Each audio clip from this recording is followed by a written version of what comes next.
मुलांनो, तुम्हाला कोणत्या गोष्टी करायला आवडतात किंवा तुम्हाला सगळ्यात जास्त आनंद केव्हा मिळतो? मॅडम, मला खेळायला खूप आवडतं आणि खेळताना खूप आनंद मिळतो. मॅडम, मला फिरायला खूप आवडतं. मला वेगवेगळी ठिकाणे बघायला आवडतात. तर आपण आज गौरीला आवडतात ना, त्या गोष्टीबद्दलच शिकणार आहोत. गौरीलाच काय, तर सर्वांनाच फिरायला आवडतं. तर आपण आज पर्यटन हा पाठ शिकणार आहोत. पुढील नकाशाचे निरीक्षण करा व खालील प्रश्नांची उत्तरे लिहा.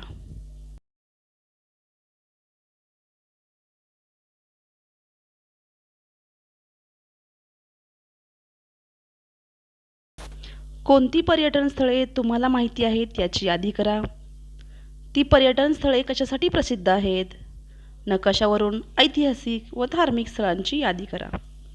नकाशातील थंड हवेचे ठिकाणं, अभयारण्य व समुद्रकिनारी असलेली स्थळे यांची यादी करा. नकाशात दिलेली ठिकाणे वेगवेगळ्या कारणासाठी नावारूपाला आली आहेत. ठिकाणांच्या प्रसिद्धीसाठी विशिष्ट गोष्टी कारणीभूत असतात. उदाहरणार्थ निसर्ग सौंदर्य, आल्हाददायक वातावरण, रमणीय दृश्य, गरम पाण्याचे झरे, थंड हवेची ठिकाणे, धार्मिक स्थळे, सागर किनारे, ऐतिहासिक वास्तू, शिल्पकला, अभयारण्य इत्यादी पर्यटनाचे मुख्य आकर्षण असते. राजकीय सीमा यावरून पर्यटनाचे दोन प्रकार पडतात: स्वदेशी पर्यटन आणि विदेशी पर्यटन. स्वदेशी पर्यटन देशांतर्गत केलेले पर्यटन हे स्वदेशी पर्यटन म्हणून संबोधले जाते. उदाहरणार्थ महाराष्ट्रातील पर्यटकांनी तामिळनाडू राज्यातील कन्याकुमारी येथे पर्यटनासाठी जाणे किंवा नागपूरच्या पर्यटकांनी वेरूळ अजिंठा येथील लेणी पाहण्यासाठी येणे.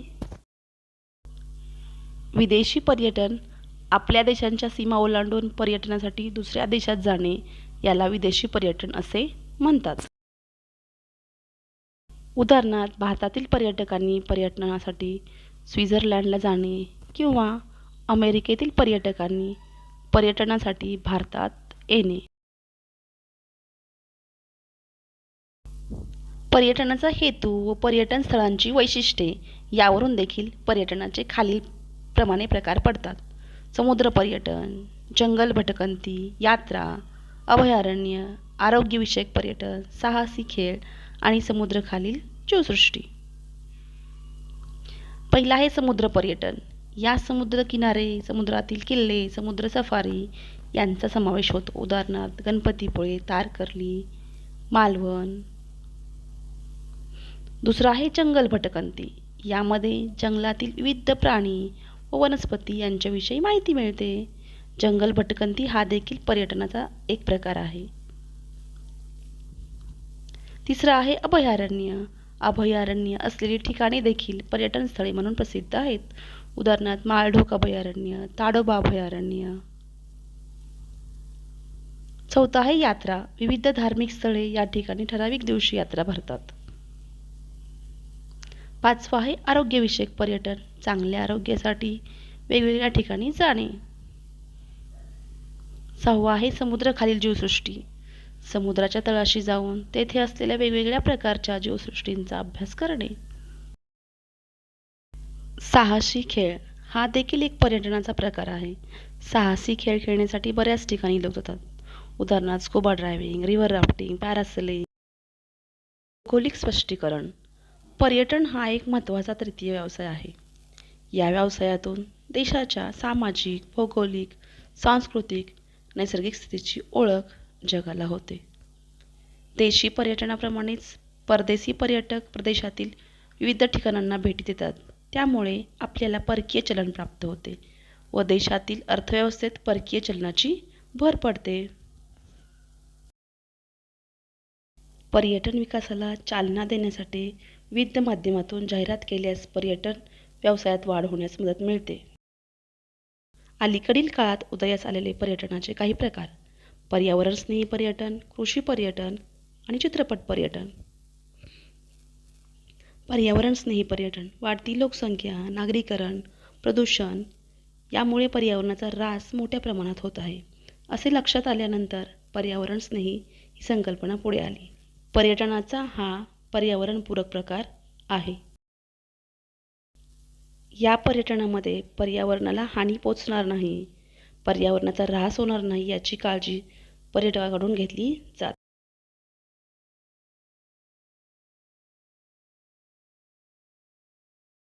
दुसरं आहे कृषी पर्यटन. अलीकडील काळात कृषी पर्यटन ही संकल्पना उदयास आली. शहरापासून दूर प्रदूषणमुक्त अशा ठिकाणी शेतीसंबंधी क्रियांची सांगड घालून कृषी जीवनाचे दर्शन घडवले जाते.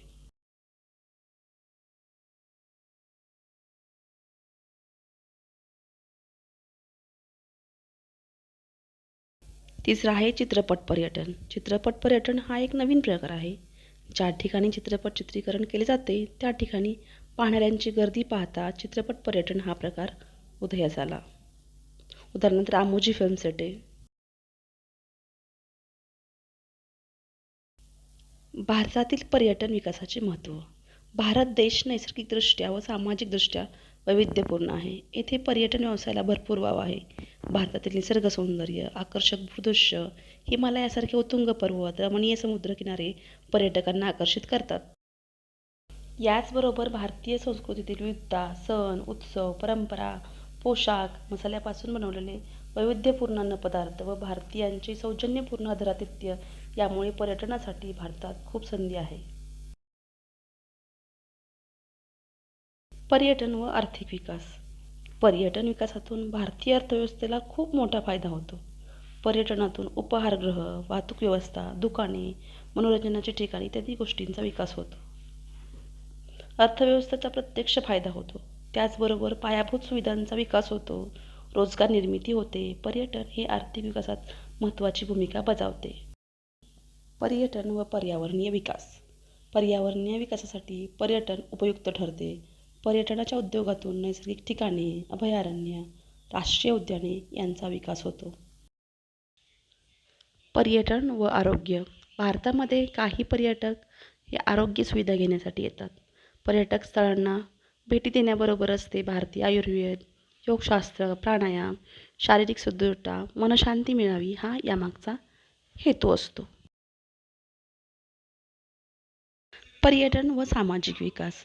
पर्यटनाच्या माध्यमातून काही वैशिष्ट्यपूर्ण सामाजिक प्रकल्पांचा विकास होऊ शकतो. ग्रामीण संस्कृती, आदिवासी जीवन व संस्कृती यासारख्या घटकांचा पर्यटनात समावेश केल्यास पर्यटनाला सामाजिक दिशा मिळते.